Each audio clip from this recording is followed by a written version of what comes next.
কবে বিয়ে করবেন জনপ্রিয় অভিনেত্রী আরোহী মিম? কাকেই বা বিয়ে করবেন, সাকিব সিদ্দিকীকে নাকি মিরাজ খানকে? তো সবই জানানো হবে এই ভিডিওতে, তাই ভিডিওটি পুরোপুরি দেখেন, তাই স্পষ্টভাবে বুঝতে পারবেন আপনি যে আরোহী মিম কবে বিয়ে করতেছেন, বা সাকিবরেই বিয়ে করবেন নাকি আরোহী মিম মিরাজ খানকেই বিয়ে করবেন।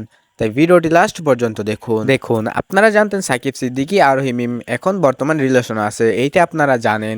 কিন্তু আগে কিন্তু রহিম সাকিব সিদ্দিকীকে না, বরং মিরাজ খানের সাথে রিলেশন করেছিলেন, বা তাদের একটা বিয়েও ফাংশন চলছিল, বা বিয়ে ঠিক হয়ে গেছিল প্রায়, এরকম একটা অবস্থা ছিল তাদের।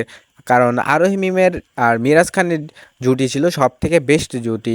সবাই জানতো যে তারা রিলেশনে আছেন, তারাই বিয়ে করবেন। কিন্তু এখন উল্টে আসছে কি, আরোহী মিম মিরাজ খানকে না, বরং সাকিব সিদ্দিকীকে বিয়ে করবেন, বা সাকিব সিদ্দিকীর সাথে এখন রিলেশন আছেন।